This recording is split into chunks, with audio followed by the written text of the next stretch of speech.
The radar screen flickered. A thin green line swept across the glass once, twice, then suddenly, dozens of blips appeared. Range, over 130 miles, closing fast. The young operator leaned closer, adjusting the dial. His heartbeat quickened. This wasn't a glitch. This was real. Outside, the morning over Pearl Harbor was calm. No sirens, no alarms, just quiet skies. He grabbed the phone. "Sir, I think we got incoming aircraft. A lot of them." A pause, then a casual reply. "Don't worry about it. Probably friendly planes." The line went dead. He stared back at the screen. The blips kept coming.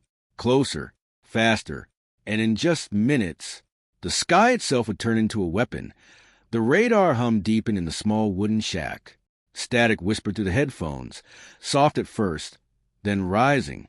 The operator adjusted the gain again. The signal sharpened. Too clean, too organized. He had been trained to recognize patterns.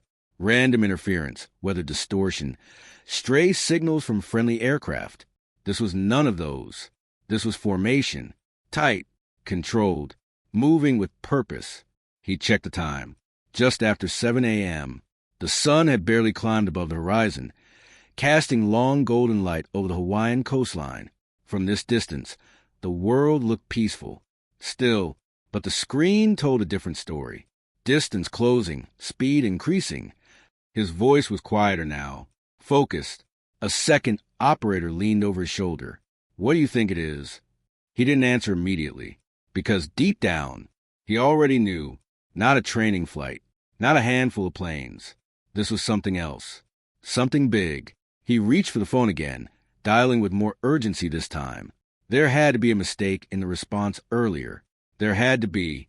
The line clicked. He reported the bearing, the estimated size, the direction, every detail precise, every word controlled. Silence on the other end. Then, a calm, almost dismissive voice returned. "Stand down. It's likely incoming B-17s from the mainland." The operator froze. B-17s? No, those didn't fly like this. Not in this formation. Not at this speed. Not from that direction. He looked back at the screen. The blips had grown, dozens now merging into a solid mass. The kind of signal you couldn't ignore unless you didn't believe in what you were seeing. He slowly lowered the receiver. Around him, the station felt suddenly smaller, the walls closer, the air heavier. Outside, a light breeze moved through grass. The ocean rolled calmly in the distance. No alarms, no urgency, just another quiet Sunday morning. But inside that room, time had split. Two realities existed at once. One where everything was normal, and one where war was already on its way. He kept watching, because there was nothing else he could do. No authority to escalate, no system ready to respond. Just a screen, and a truth moving closer by the second. And somewhere beyond the horizon, engines roared. Hundreds of miles away, Japanese pilots gripped their controls, eyes fixed on their targets. They had trained for this moment, perfected it, memorized every detail of the harbor they were about to strike. To them, there would be no hesitation, no doubt, only execution. Back in the radar station, the operator whispered under his breath, "They're not ours." But by then, it didn't matter anymore. Pearl Harbor wasn't supposed to be vulnerable. In 1941, it was the backbone of the United States Pacific Fleet.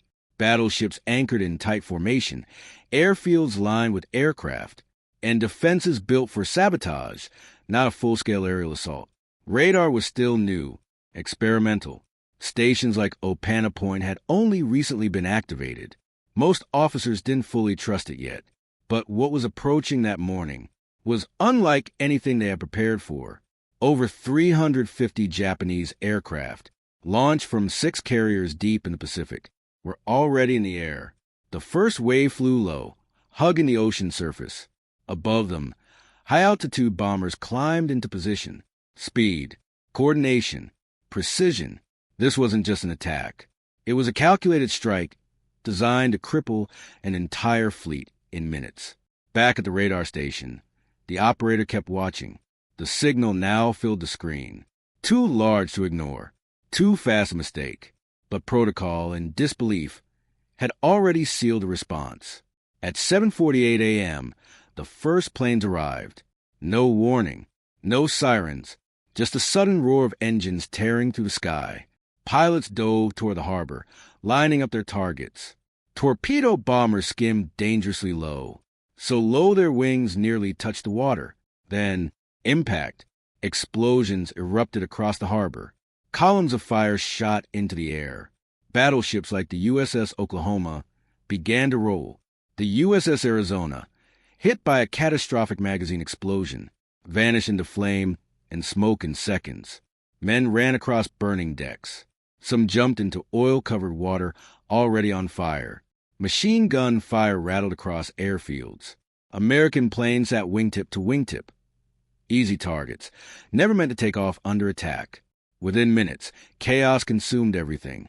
And yet, in the middle of that chaos, there was a moment, a brief, surreal pause. For those who had just woken up, for those who didn't understand what they were seeing, everything felt silent, not because the attack had stopped, but because shock had taken over. The human mind lagging behind reality. The Japanese pilots pressed their advantage. From their perspective, the mission was flawless. They had achieved total surprise. American defenses were slow to respond.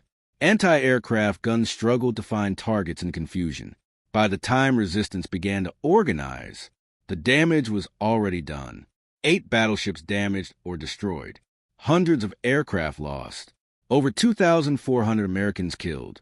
And all of it began with a warning that never became an alarm. The attack unfolded with terrifying precision. The first torpedo bombers descended to just above sea level. A dangerous maneuver in the shallow waters of Pearl Harbor. Many believed it couldn't be done. They were wrong.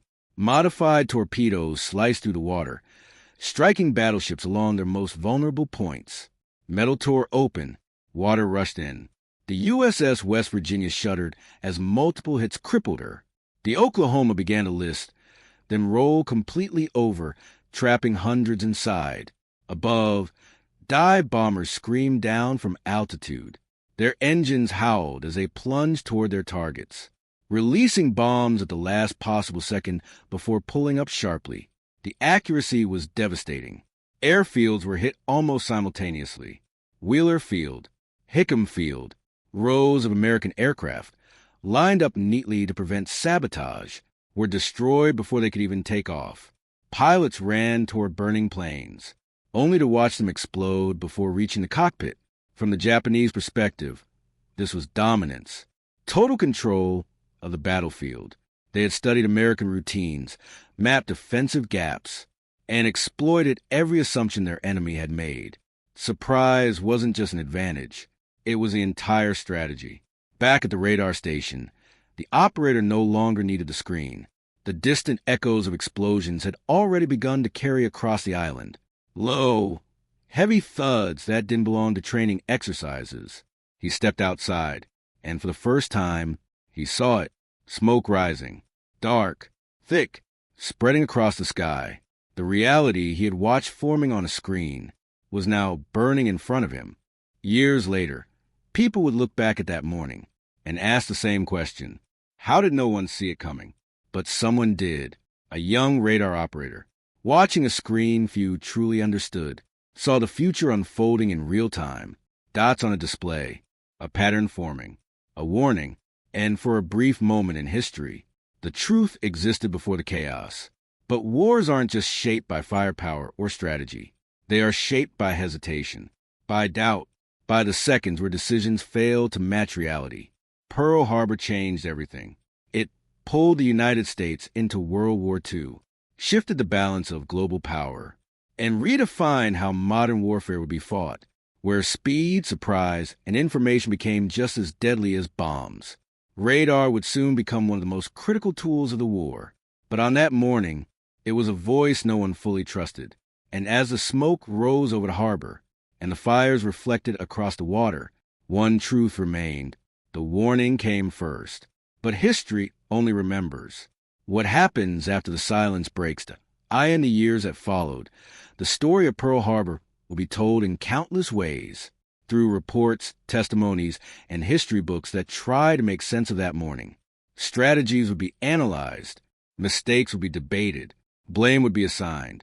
But beneath all of it, there remained something quieter, something more human, a moment that didn't involve explosions or battleships, but a decision, a choice made in uncertainty, to trust or to dismiss. The radar operator wasn't a general. He didn't command fleets or lead squadrons into battle. He simply saw something and spoke up. In another timeline, perhaps the response is different. Perhaps the warning is taken seriously. Perhaps sirens sound across the harbor minutes earlier. Fighters scramble. Guns are manned. Ships prepare. Would it have changed everything? Maybe not.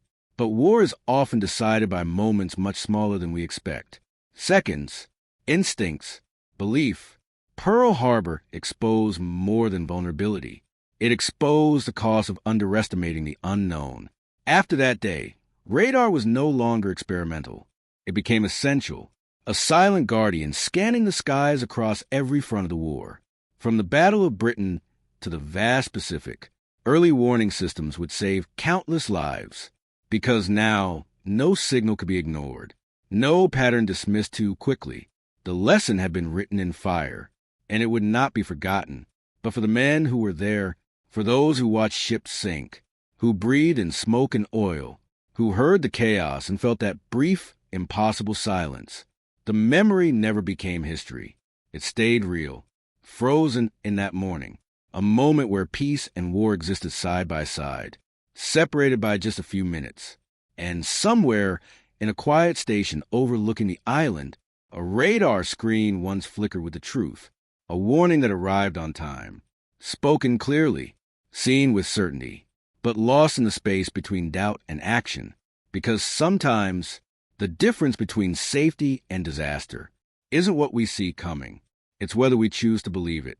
And on that morning, before the sirens ever had a chance to scream, the future had already arrived, silent, unstoppable, and waiting to be heard.